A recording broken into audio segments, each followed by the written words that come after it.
Hello. Hello. Yeah. Hi. Um, we'll start trigonometry today. This is going on in school for you, no? Yeah. Okay. So far, what have you learned in trigonometry? Sine rule, cosine rule, and the area of a triangle. Mm-hmm. And about basic trigonometric ratios and all. Like 30 degrees, 45 degrees, Uh, 60 degrees, and if it like is above 90, 180 minus, for sine it's 180 minus smaller angle. For cosine it's negative 180 minus that okay, angle. okay, okay. So basically, there are 6 trigonometric ratios, right? And initially, what you have seen is these are defined in terms of a right angle triangle, right? Yeah. And if there is a right angle triangle like this is the perpendicular, this is the base, this is the hypotenuse, and you can find all of these ratios, right? So Yeah. what you will say is sine of some angle here, x angle here, would be equal to perpendicular by hypotenuse. Cos of x would be equal to base by hypotenuse, and tan of x would be equal to perpendicular by base, right? Yeah. And once you have these three, you can define the inverse ratios, cosec x, sec of x, and cot of x, right? They will be the inverse ratios, h by p, h by b, and b by p, right? Correct? I haven't learned this, but it's interesting. Oh, they have not told you about cosec, sec, and cot. No, because we have two maths. So we haven't started trigonometry in advanced math, only in elementary math. Okay. So basically it's the same, like just like you have defined sine and cos and tan, right? Yeah. Sine and cos and tan have been defined to be these ratios, perpendicular by hypotenuse, base by hypotenuse, and perpendicular by base, right? Yeah. So then, just like that, the definition of basically cosec x is equal to 1 by sine x, okay? And sec of x is equal to 1 by cos x. And cot of x is equal to 1 by tan. It's just the reciprocal, the opposite ratio, right? So it's nothing major, it's very simple only. So now what we will see though is that the trigonometric ratios don't always have to be defined for a right angled triangle always. So what you can have is actually angles can go from 0 to 360 degree. You understand angles? Yeah. If you think about angles can go on a circle from 0 to 360, right? Yeah. After that point it starts repeating, right? Like for example, if I tell you you start from this point and go to 300 degrees, right? You rotate your line, you rotate yourself this line by 300 degrees. So first you will go 90 till here, then 180 till here, right?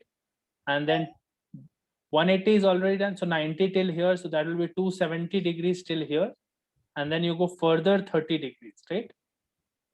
So finally you will end up at this point, correct? Yeah.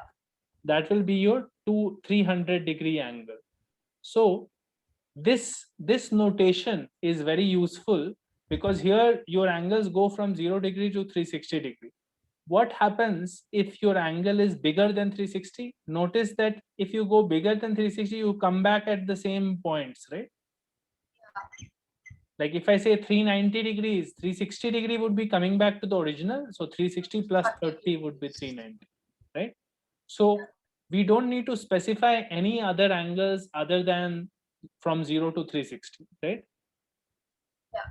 Now, at this point, you should also know that there is a unit called radian in which we measure angles. Radian is a unit in which we measure angles, where radian is basically calculated by this relation. You know that arc length on a circle can be written as radius into theta, where theta is in radian.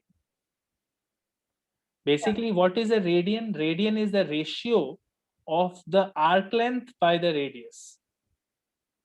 Yeah. arc length by radius of the circle would be the theta angle in radians. So what do we mean by this? Notice that since it is a ratio of length, this theta angle has no units. It is dimensionless, Yeah. right? It is just a pure number now, right? So that gives you an easy way to justify it. Like if arc length is the whole circle, right? What is the whole circle's arc length? That will be 2 pi r, no? Yeah. So 2 pi r is the arc length. Then dividing it by the radius, that means that angle for the whole circle is called 2 pi, right? Yeah. So 2 pi radian is the complete angle for a whole circle, angle covering the whole circle, right? So 360 degrees. Correct. So 360 degrees that we talk about in general parlance, that means actually 2 pi radian, right? Yeah. So 2 pi radians is equal to 360 degrees. That is the rule that you should know, or basically pi radians means 180 degrees. Yeah. Okay. So this is just a different unit. Okay. It's not something weird or anything. It's just a different unit. It is a pure number, dimensionless quantity. And pi basically denotes 180 degrees if you're talking about pi radians, right? Correct. So Yeah. now this pi radian is 180. So you can say that 90 degree will be pi by 2, 6. All your common angles, you can say it will be pi by 3. 45 degree will be pi by 4, right? 30 degree will be pi by 6, right? Yeah. Correct. So as you study more advanced maths, you will realize that every time radians are used, and this notation will be used more often than this degrees notation that you study in pre-10th standard. Why is this notation used more often? There is a nice reason. So when we will learn calculus, you will realize that there is some operation called differentiation or taking a derivative. Okay. So when you do that operation for trigonometric ratios or for trigonometric functions, if you use radian, your formula comes, all your results come out nicely. Okay. And if you use degrees, there will always be an annoying pi by 360 or pi by 180 degree ratio in your formulas. So the only reason that we are using radians is a matter of convenience. Okay. So convenience in the sense that all my formulas will be nice if I express my degrees in radians. Right now you may not realize it. Later when you do a little more maths, you'll realize that everything is better in radians. Okay. So don't stress about it too much. Just know that pi radians is 180 degrees. Okay. And we'll be using this radian terminology interchangeably. Like whenever we want, we can write sine. What is sine pi by 3? Basically it means sine 60. Degrees. Basically it means root 3 by 2, right? Yeah. So we will be using this and you don't need to get confused by it, basically. Okay. So once we have seen radian notation, now what we will try to do is define trigonometric ratios for angles greater than 90. Okay. So so let's say this is the center of a circle. This is point P and there is a line Q, OQ, and this line is rotating. Okay. So why do I have a rotating line? Because now I will take the angle between OP and OQ to denote my X angle. Okay. As the OQ line keeps rotating, you will get different X angles, right?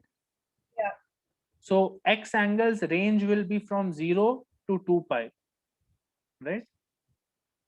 The angle can be from 0 to 2 pi. Yeah. Basically it is 360, right? So now Yep. what we will do is try to define what is my sine theta, cos theta and tan theta for different angles. Okay. So always what you should do is whenever you are on this point, on this circle at some point Q, you have to drop a perpendicular on the x-axis from there. So drop a perpendicular from Q point on the x-axis. Now in this right angle triangle, you will always get a right angle triangle if you drop a perpendicular from Q. Anywhere you are, you will get a right angle triangle, right? think about it. Even if you are here, you can drop a perpendicular on the x-axis, right? Q could be at different positions, no? Anywhere on the circle. Yeah. So from any point on the circle, you can drop a perpendicular on the x-axis and basically construct a right angle triangle, right? Yeah. Suppose you are here and you will drop a perpendicular like this and you will construct a right angle triangle, this one, right? So what we have to realize is sine, cos, and tan are defined in the same way as we define it in a typical right angle triangle. Okay. In a normal right angle triangle, you would have done sine is perpendicular by hypotenuse, right? Yeah. And cos is base by hypotenuse and tan is perpendicular by base. Now, once you have placed this unit circle, every time you drop a perpendicular, you are getting a right angle triangle, right? Correct. Yeah. And then define your angles or trigonometric ratio for this big angle in terms of this right angle triangle. Okay. So I will Oh, you just can do that. so I will just explain on the next page. So what I'm saying is this is just a construction, okay? Like this is just to help you understand what sine of 120 will be, okay? This is not some theoretical reasoning. This is a way to understand how to get the correct value of sine, okay? Like we call this like it's like a rule of thumb type of thing, okay? So don't take it as gospel, because really actually sin x, the way you define sin x, it is actually an infinite series. So if someone asked me, what sin x is, what I would say is sin x is this.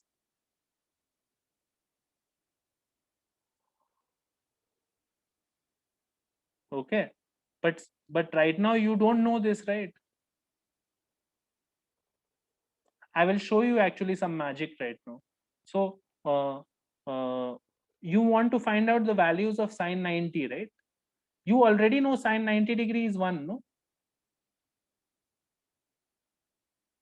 Hello?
Hello? Hello? Hello. Yeah, you dropped, I think. There was some internet issue at your place, okay? Yeah, just suddenly disconnected. Okay. Okay, so what I want you to understand here is Okay, we are going to basically try to figure out what is the real meaning of a sine. Okay, what really is a sine or a cosine or a tangent. So far we know that it is a ratio, right? Yeah. It is a ratio, we know, and that seems satisfactory for the moment for you because we have right angle triangles and all, right? However, angles can be bigger than 90 and then no triangle can fit that, right? So you could have 210 degree. Sine 210 degree will not be part of any triangle, no? Yeah. So then what will you do? How will you define sine when all you know is just this, right? Yeah. Correct. So there is a problem. Like the problem is that I can easily visualize angles greater than 180 on a circle, right? Yeah. But I cannot easily tell you what sine of 190 degrees, right? Yeah. At least from the basic definition that you have learned, it is difficult to say what sine 190 will be, right? Yeah. So what I will tell you is the truth, mathematical truth. It's just that you might not know where it comes from at this stage. Okay, so you will have to trust me on this right now. Later when we do a little bit of calculus, I will show you how it comes.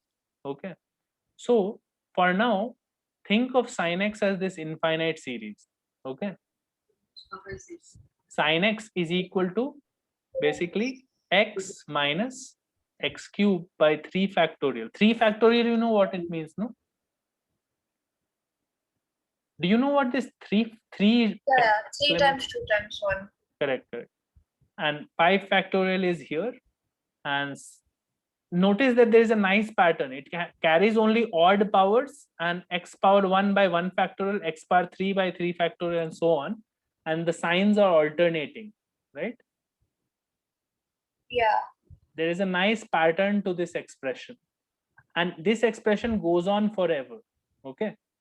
Now, to convince you that this is not some weird thing that I have made up, let's validate our sine values, right? Recently you have learned some sine values, right? Yeah. Sine 90 degrees 1, sine 30 degrees half, right? Yeah. These two values you have learned at least. Yeah. Yeah. So now what we will do is we will validate this formula. And how do we validate it? This formula works only when x is any number. So x is a number. Basically, you have to input your angles as radians. Don't input it as degrees. That doesn't make sense because degrees has a unit, right? There's a degree sign, no? But here x is supposed to sine can take any number, but not a thing with a unit. Okay, so I should express my 90 degree in terms of radians. Okay, so 90 degree will be what? Pi by 2, no? Yeah. It is pi by 2. So what I want to find out is what is the value of sine pi by 2. Okay, sine pi by 2 I want to find out. So let's do it here. Sine pi by 2 will be equal to putting, instead of x I have put pi by 2, so I have to put in this series I have to put pi by 2. Okay, instead of x I have to put pi by 2. So let's calculate that for some terms at least. Let's calculate that. This will be pi by 2 minus this will be pi cube by 8 into 3 factorial is 6, right? Yeah. Plus this will be pi power 5 by 2 power 5, which is 32, and 5 factorial is 120.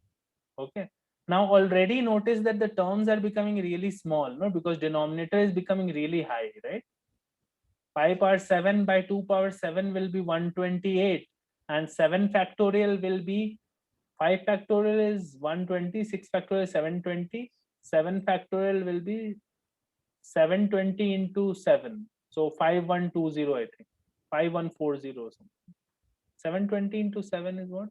5140, yeah, 5040. What am I saying? Okay, so I have written 4 terms. Okay, and notice that this term is super small, no? Yeah.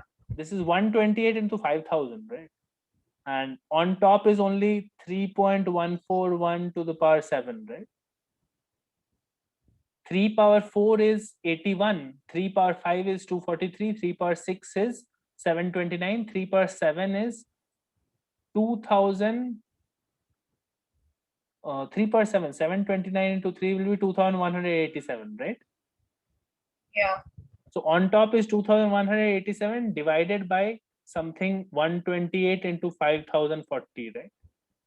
This is Yeah. very small. So I will not worry about this term. I will worry about these terms. So let's do this calculation here. Roughly 1.57 minus pi cube by 48, pi cube.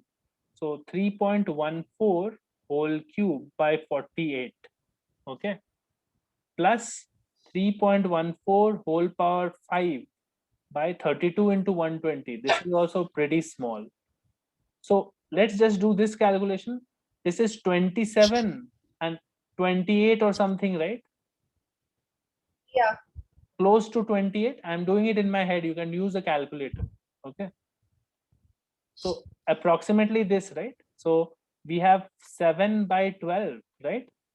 And 7 by 12, notice it is 0.5 something, 0.56. Can you see? Yeah. So it is already first two terms only is making it close to 1.01, right? Yeah. Are you seeing that the value is coming what you expected, close to 1? Yeah. And first two terms is a crude approximation. Actually, you should take the series for 4-5 terms and find out more accurately. The longer you take the series, the more accurate your value will come. Okay. So we and if you use a calculator, you will probably get closer to 1.00 here. Okay. Yeah. So we have just checked that sine 90 is 1 using this infinite series. We can also check same way for sine 30 also. So sine 30 degree is basically sine pi by 6, right? Yeah.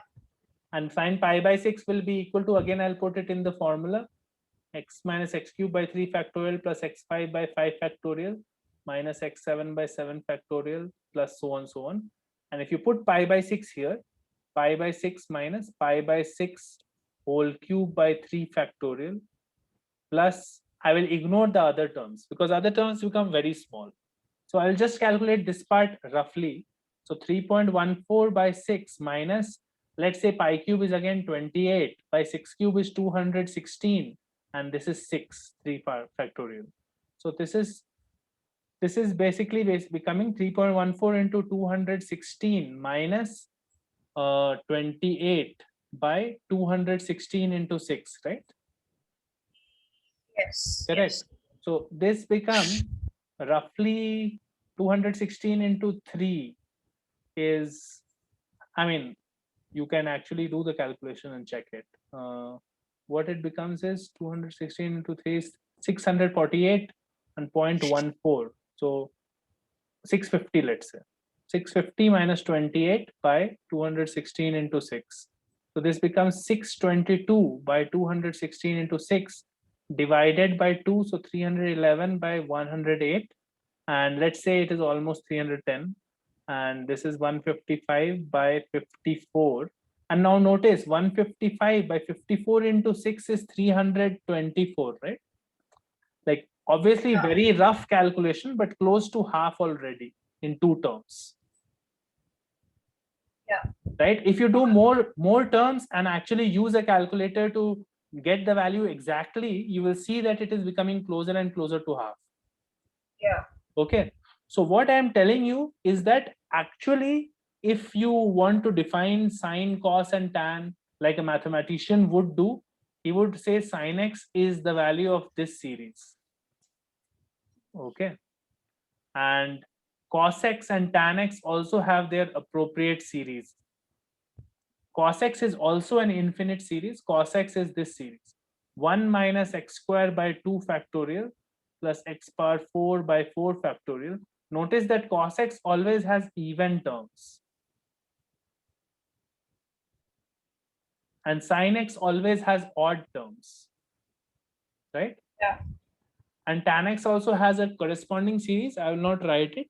You just note, you can just write down these two as reference purposes.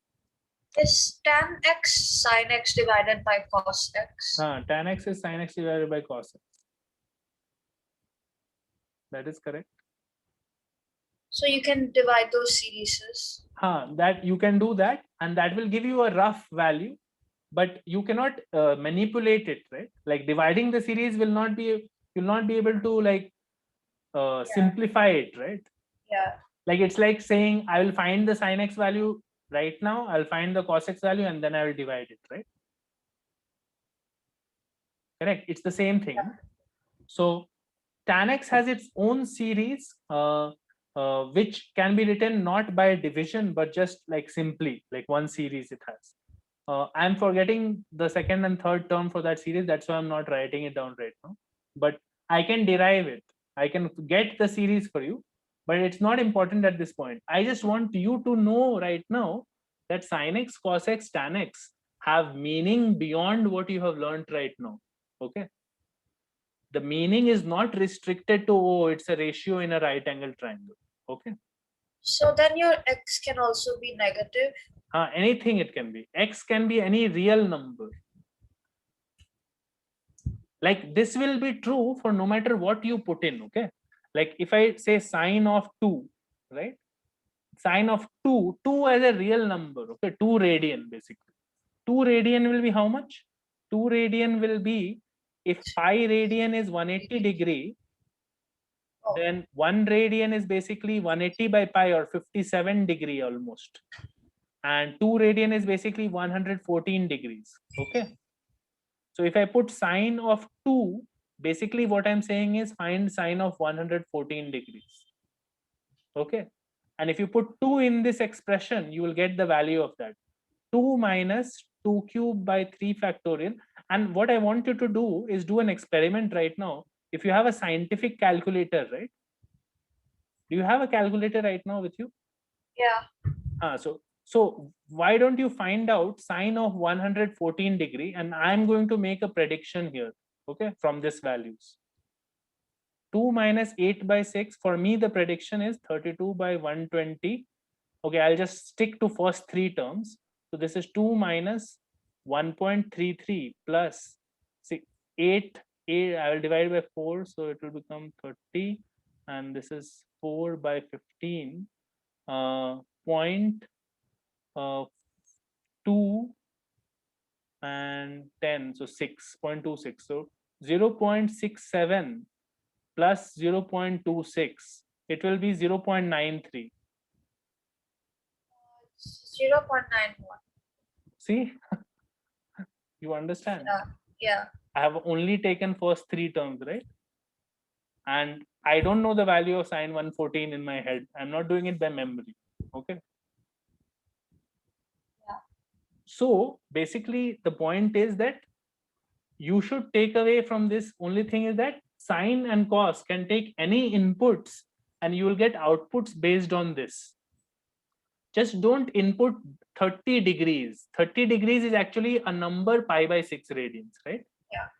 So convert to radian and then input into this function. Okay.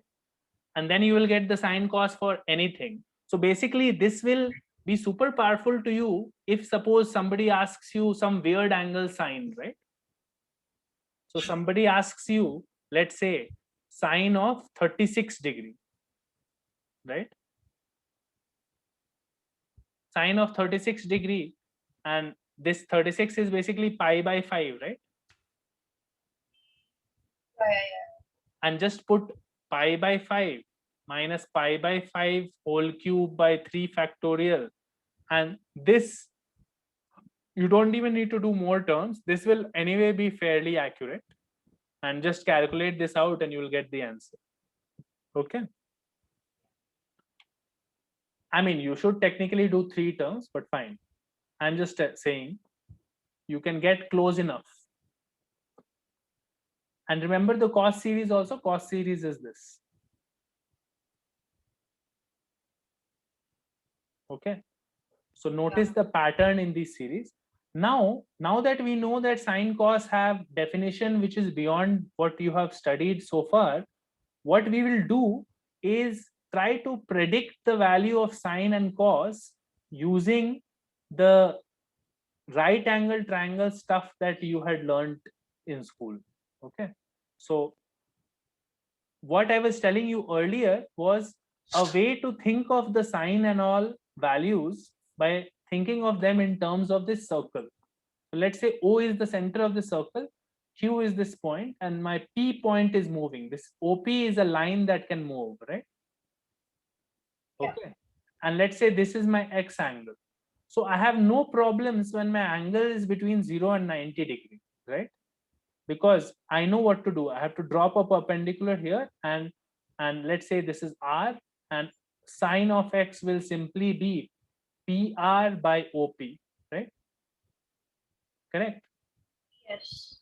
And cos of X will simply be OR by OP, right? Yeah. Correct. So there is no problem when my angles are 0 to 90. Now problems start to happen when you cross over to this side, right? Cross over to this side and P comes here, right? Now my angle X is, let's say, 120 degree, right? Correct. Yeah. So now 120 degree is an angle, and I don't know what to do about sine X now, because it cannot be part of a right angle triangle. No, 120 degree cannot be part of a right angle triangle, right? Yeah. So what we do here, the construction that I'm showing here, is a nice way to circumvent that, or basically still use right angle triangle concepts and get the value of 120 degree sine. So what we do is again drop a perpendicular and construct a right angle triangle, and this is my R now.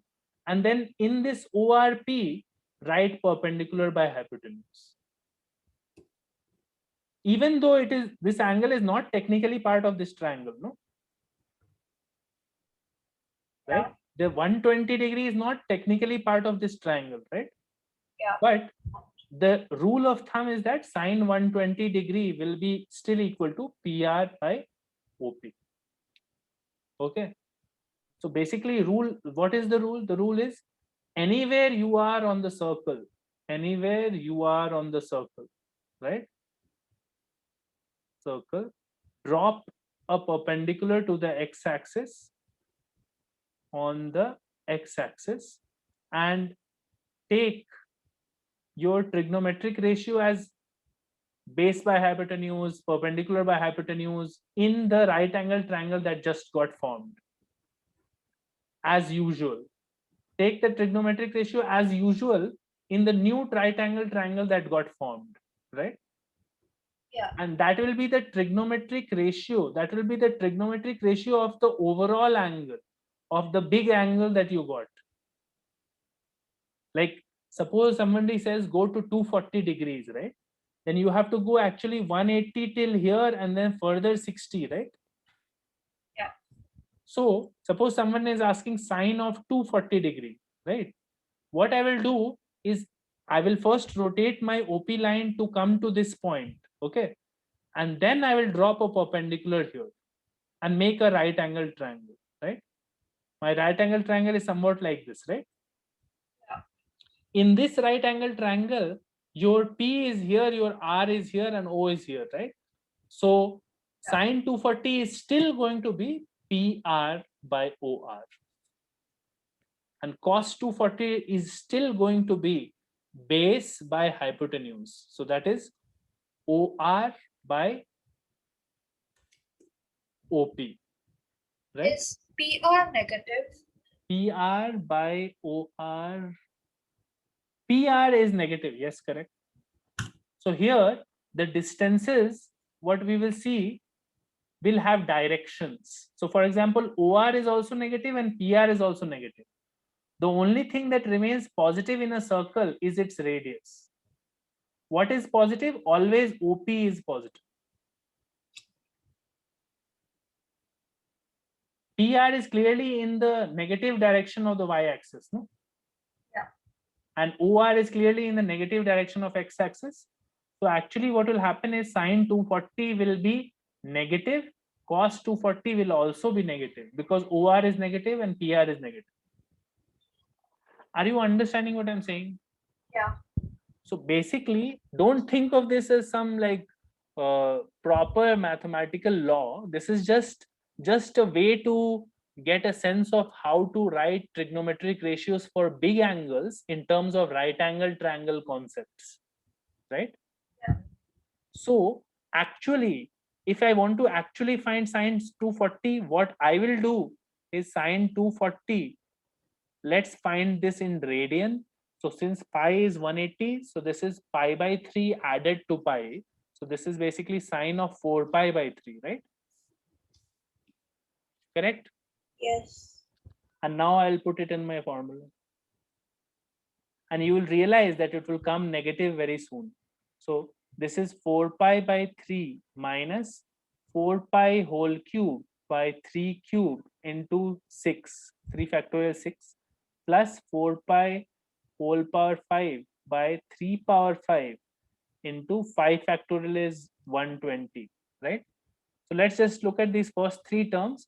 This is 64 pi cube by 27 into 6 is 135, no, 162, and 4 pi by 3, right?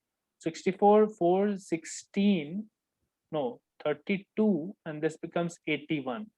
So you are getting 4 pi by 3 minus 32 pi cube by 81, right? Correct? Yes. And 27, this becomes 4 into 27, which is 108 pi minus 32 pi cube by 81, right? Yeah. And now notice that pi square is close to 10. So 32 pi cube is 320 pi. So this is 108 minus 320 pi, so minus 212 pi by 81. So my approximate answer for this is minus 212 pi by 81, which is going to be 327, and let's say it is 213. So this would be 71 minus 71 pi by 27. So minus 71 into 3.14 divided by 20. Somewhere I have made a mistake. Somewhere I made a mistake. 81. Because it's coming too large. I have made a mistake somewhere in the calculation. Okay. Don't worry about it. 3 cube 27 into 6. 27 into 6 is 162 only. No? Yeah.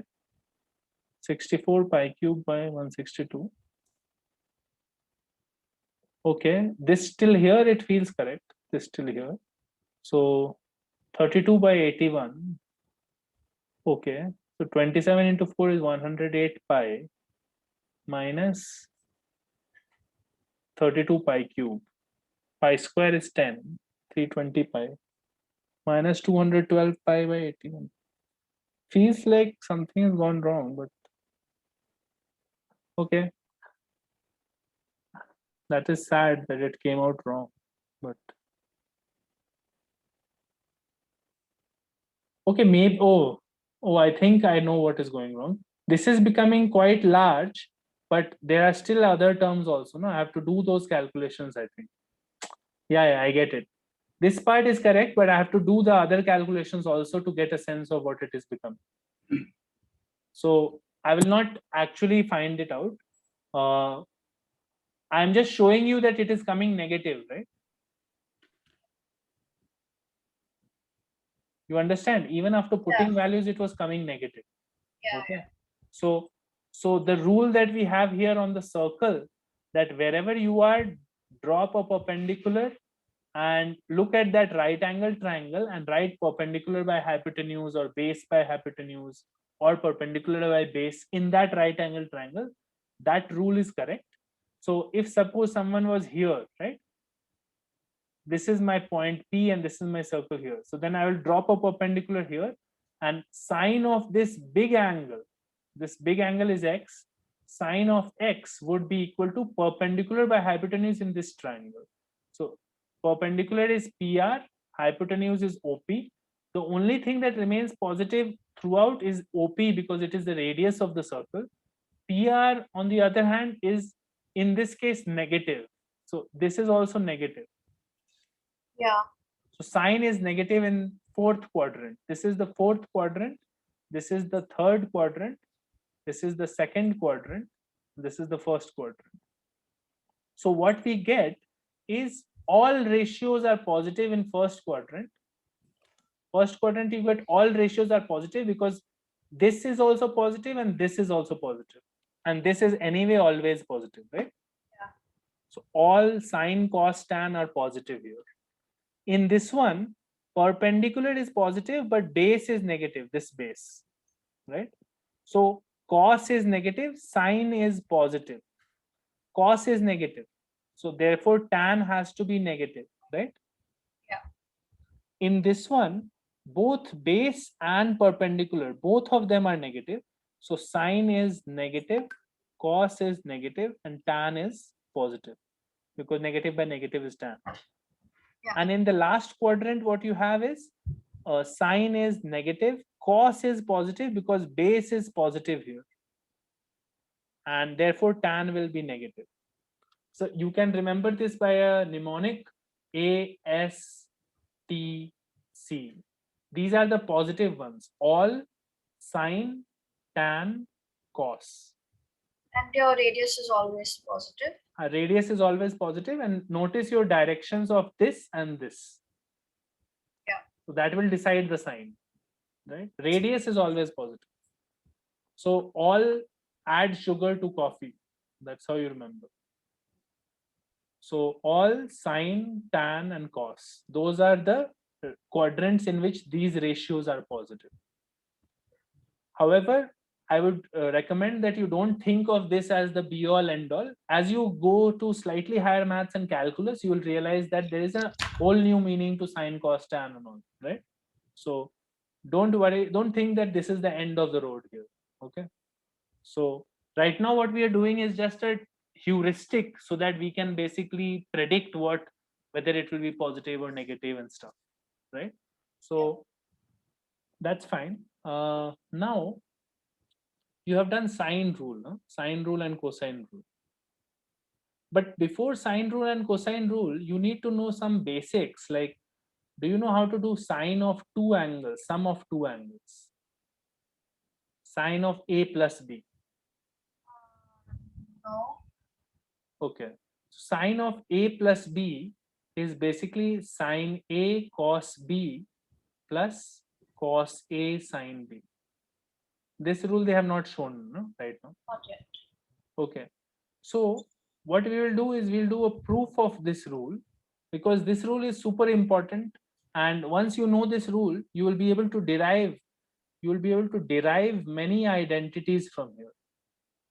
Many identities from here. So how do we prove this? Let's do it by a geometrical argument. So let's say we have a line O to A. Okay. And on this is my x-axis basically. And now I'm going to have a line like this, OB. This is my rotating line. So OB basically will rotate to OC after some time. Okay. So what I can say is that this angle is called angle A and this angle is called angle B. Okay. This is angle A, this is angle B. You understand? Yeah. Now let's take a point here N and drop a perpendicular here like this. And let's take a point here, like we'll join this like this. And we'll drop a perpendicular from here. So my figure is wrong. We will take a point here like this and we'll drop a perpendicular from here. Okay, and drop a perpendicular from here to here also. So I will label these points. Let's say this is R, let's say this is P, and this is M, and this is Q. Okay. Now, what I can say is that this angle, angle is A, right? And this angle is B, correct? Yeah. So I know how to write sine A, no? Sine A can be written in this triangle, right? Yeah. The right angle triangle ONQ. So sine A will be basically NQ by ON, right? Yeah. Correct. Yeah. And this is also 90. So you can say that sine B is written in this right angle triangle ONP, right? ONE. This is Yes. supposed to be 90. It doesn't look 90, but it is, okay? Oh, okay. This is a 90-degree thing that I drew like this, okay? So ONP is 90. So sine B will be basically PN by OP, right? Yes. Correct. And Yeah. now think of sine of angle A plus B. What is angle A plus B? This is the combined angle, no? And that is also there in a right angle triangle PMO, Yeah. right? So this combined angle in this right angle triangle, sine of that will be PM by OP, right? Um, Think about it. PM is perpendicular, OP is hypotenuse. I don't get it. See this angle. This Yeah. angle is what? This is the sum of this angle plus this angle. Yes. Look at triangle OMP. O is here. Oh, yes. Yeah, I get it now. In triangle OMP, your combined angle, sine of that will be PM by OP, right? Yeah. So what I have to prove is a relation that connects sine of A plus B to these ones, right? Correct. Yeah. I have to somehow get a formula for this, right? So basically I have to write this PM by OP using these terms somehow. Okay. Yeah. Correct. So we will do this. It's slightly tricky. So PM by OP can be written as MR plus PR by OP. Think about it. What is MR? M to R plus P to R, right? Yeah. That is simply PM only, right? Yeah. Okay. So MR plus PR by OP. So now what I will do is, instead of MR, why don't we write it as MR is the same as QN, no? Yeah. So it will write QN, and instead on PR we'll keep it as it is, okay? QN by OP plus PR by OP, right? Correct? Yeah. Okay, great. Now QN by OP, QN and OP. OP is where? OP is here, right? They seem to be in different triangles, no? Yeah. QN is here, OP is here, right? So that will not be nice. If they are in different triangles, I can't do anything, okay? So what I will do is I will write QN by ON, and I will multiply by ON and then divide by OP, right? That is still QN by OP only, no? Yeah. Correct. And then let's look at PR. PR is this one, and OP is again in different triangle, no? Yeah. PR and OP are in different triangles. So again, what I will do is I will write PR and divide it by something in the same triangle, like NP, and then multiply by NP and divide by ON. Oh, divide by OP. Yeah. So you realize that this is the same thing as this, Yeah. This. right? But what I have done here is cleverly written QN by ON, which is part of one triangle, right? QN is part of one triangle, ON is part of same triangle, right? Yeah. And ON by OP is also part of one triangle, ON and OP, right? Yes. Correct. And similarly here also, these two ratios are themselves each part of one triangle, right? Yep. So now see what is QN by ON. QN is, see, And now we had already written Q1 by ON is sine A, no? Yeah. So I will write sine A multiplied by what is ON by OP. Let's look at ON and let's look at OP. And the triangle is ONP, okay? Isn't it cosine B? So that is cosine B plus PR by NP. What is PR? PR is here, NP is here, right? So now at this stage, we need to find an angle, okay? PR and NP.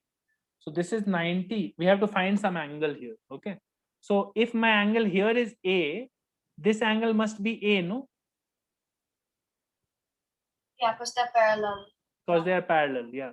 So this angle must be 90 minus A. Because this is supposed to be 90, okay? Yeah. Right? This is 90 minus A. And notice that if this is 90 minus A, this is A, no? Yeah. Correct? Because this is perpendicular here, right? Yeah. This angle is A. Then now look at the ratio ON. What is the no, PR by NP, right? Base by hypotenuse, Cosine A. right? So cosine A, right? Yeah. And what is NP by OP? NP by OP. It is Sine B. sine B, right? So this is the formula. Is equal to sine A plus B. Okay.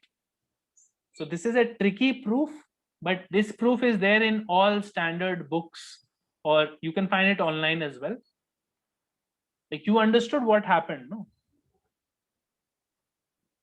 Yeah. Like roughly, at least you got it, no? What was being done. Yeah. Yeah. So you had a big angle and you were writing the big ratio in terms of the small ratios, right? Yes. Just refer to it once more. I will send the link of the class. You can look at it once more. Now, why did I do this proof? What is the point of doing this? It is very useful because now I have this result, sine A cos B plus cos A sine B. And now I can do many things with it. So for example, if A is equal to B, right? In this formula, right? And what happens? Sine of 2A is equal to sine A cos A plus cos A sine A. Yeah. So we get a nice thing. It is 2 sine A cos A, right? Yeah. So you get a formula sine 2A is equal to 2 sine A cos A, right? Yeah. Correct. So that is these are called double angle formulas. Double angle formulas. So basically now you should be able to verify this also. We can say that sine of 60 should be sine of 2 times 30 degrees, right? So should be 2 sine 30 degree cos 30 degree, right? Yes. And so there should be, this should be half and this should be root 3 by 2, right? Yeah. Yeah. Yeah. So it is validated. Okay. So this is a result that you need to know. Sine 2A is 2 sine A cos A.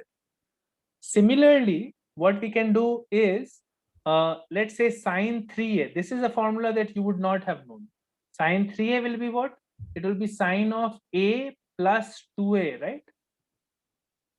Yes. So instead of That's smart. instead of B, you are putting 2A, okay? Yeah. So that will be simply sine A cos 2A plus cos A sine 2A, right? Yeah. Now, the problem here that has come is that I don't know what to do about cos 2A. Everything else is fine. Because I know sine 2A is 2 sine A cos A, right? But I don't know what to do about cos 2A, right? That is my problem right now. Correct? Yeah. I cannot simplify it further because cos 2A, I don't know what to write. So, therefore, we also need to know the similar result for cos. So, right now we know sine of A plus B is equal to sine A cos B plus cos A sine B, right? Yeah. exactly similar derivation can be done, like a geometrical derivation can be done for cos also, and that is also available online, you will find. And the formula is this: cos of a plus b is equal to cos a cos b minus sin a sin b. Yeah. Okay, so now I know what to do about cos 2a. Cos 2a will be put a is equal to b in this formula, right? So cos 2a is simply cos square a minus sin square a, right? Yeah. And now you are able to find things like sin 3a, cos 3a, formulas you will get for sin 3a, cos 3a, sin 2a, cos 2a, you have already gotten. So many results you will get just by this. Yeah. You understand? Yeah. There are more things that I want to say right now, but we will continue on Sunday. What I need you to do is get this book. If you can find it, I will send you online copy if you don't have it. Have you heard of this book, S.L. Noni? I think you mentioned it in a previous class. Plain Trigonometry Volume 1. Plain Trigonometry Volume 1. It will be there on Amazon. You will get it very cheaply. It will be there. Okay. You should get it. You should get it because this is a very classic. It's 100 plus years old. I mean, actually almost 130 years old. And it is still used because it's an amazing book. Okay. So get this book. It's very nice. It will help you everything, like whatever you need in trigonometry, you will get in this book. So it will be like a one-stop source for everything in trigonometry for you. Okay. Yeah. If you cannot find the book, I'll send an online copy. There are free online copies also available. So you can get that also. Okay. Yeah. There is a lot to learn here. I have not yet reached the sine cosine rule because there is some stuff before that that we need to finish. Okay. So once we do that, then we'll reach the sine rule, cosine rule, and all, right? Yeah. But definitely go through the lecture again, this lecture, because there are some points there that are a little above the level of what has been done for you in school. Okay.